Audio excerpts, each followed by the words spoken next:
Meus amados, a paz do Senhor, quero saudar a todos, quero agradecer essa rica oportunidade, agradecer ao pastor Carlito, pastor Wilkes pela confiança, a Melk, ao incansável Melk pelo apoio, e quero rapidamente compartilhar com os irmãos uma palavra que está em 3 João, verso 2, que diz: Amado, desejo que te vá bem em todas as coisas e que tenha saúde, assim como vai bem a tua alma.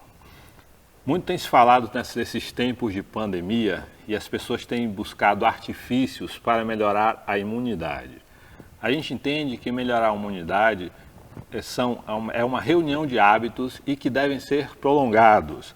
Meu irmão Cylon falou na sua palavra diária aqui a importância do comportamento. E tem um livro que fala da importância do hábito e que diz que pratique um comportamento diariamente até que ele vire um hábito. Então, rapidamente eu queria listar aqui alguns comportamentos que eu pratico e que vão te ajudar a melhorar a saúde e a imunidade também. Primeiro ponto é dormir bem. Eu percebo que nesses dias de dificuldade, que a pessoa tende a ficar ansiosa, isso influencia negativamente também no sono.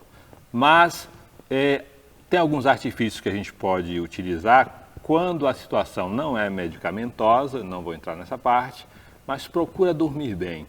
Um conselho que eu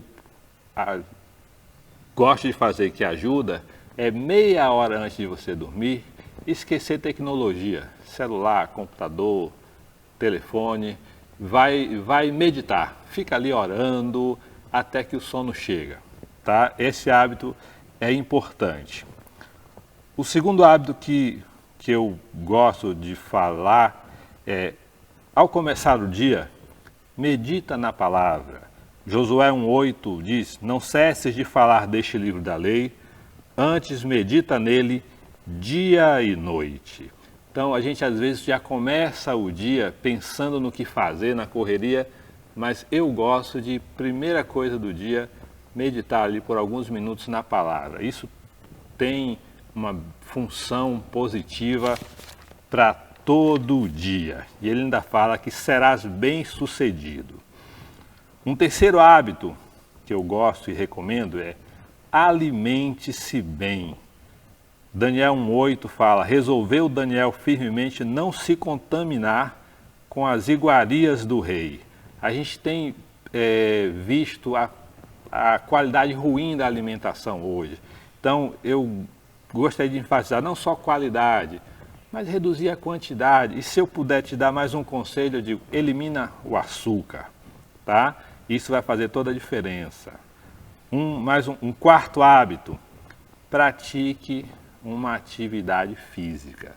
Nesses tempos de pandemia, não só as pessoas têm comido muito, mas têm ficado mais sedentárias. E não é raro alguns terem engordado mais. Isso influencia negativamente na saúde também. Então, não tem condição de praticar aquele esporte, dá uma caminhada, bota a máscara direitinho, isso vai ajudar, tá? A gente vai lembrar que o nosso corpo foi feito para se mexer, mas essas tecnologias e as facilidades do dia a dia têm empurrado a gente cada vez mais para uma vida sedentária. E isso desencadeia não só o aumento de peso, como uma série de limitações e transtornos que têm acabado com a gente. Então, se eu posso te dar um conselho, pratique uma atividade física adequada às suas necessidades, porque às vezes a pessoa fala: mas eu não tenho dinheiro para ir para uma academia. Mas com um pouco de boa vontade, a gente consegue melhorar esse aspecto. O quinto conselho, eu sou financista e não poderia deixar de falar uma coisa que está em Lucas 14, 28. Qual dentre vós, desejando construir uma torre, primeiramente não se senta e calcula os custos?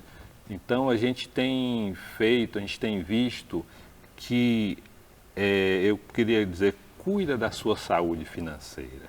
Porque até por uma questão de ansiedade, outro dia eu vi um relato de um gerente de uma concessionária, que as pessoas nesse tempo estão comprando até por uma questão de ansiedade.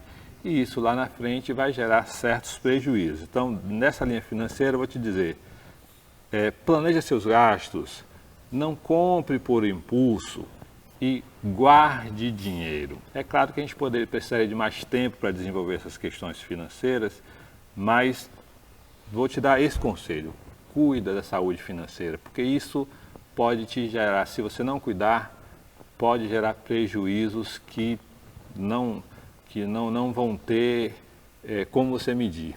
O Tiago Brunet, ele até disse que, quando perguntado se dinheiro traz felicidade, ele disse que não sabe se dinheiro traz felicidade, mas que a pobreza dá uma tristeza e isso pode trazer consequências ruins. E para encerrar, por último e não menos importante, o conselho que está em Provérbios 4, 23, eu trouxe a versão NVI, que diz: sobre tudo que deves guardar, guarda o teu coração, pois dele depende toda a sua vida. E eu queria entender coração aqui como o depósito das emoções, dos sentimentos. Quando a gente abre o noticiário, quando a gente abre a página da internet, está relatando lá a quantidade de mortes causadas pela Covid. Só isso já é motivo para entristecer todo o seu dia. Então eu quero te aconselhar, fazer como eu faço, filtra essas coisas. Às vezes a pessoa chega: mas você viu o número de mortes de ontem? Eu falei: não vi não.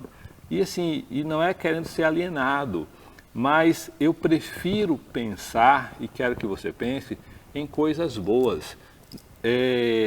Quando você for compartilhar algo, às vezes você compartilha até com uma boa intenção, mas se pergunta se do outro lado a pessoa que vai receber aquela postagem, aquela notícia vai edificar o dia dela ou vai contribuir para piorar o dia. Então filtra, só transmita e compartilhe coisas boas. Outro dia eu estava alguém dizendo o quanto ficou feliz porque o pastor Carlito ligou. Então isso não é uma premissa só do pastor.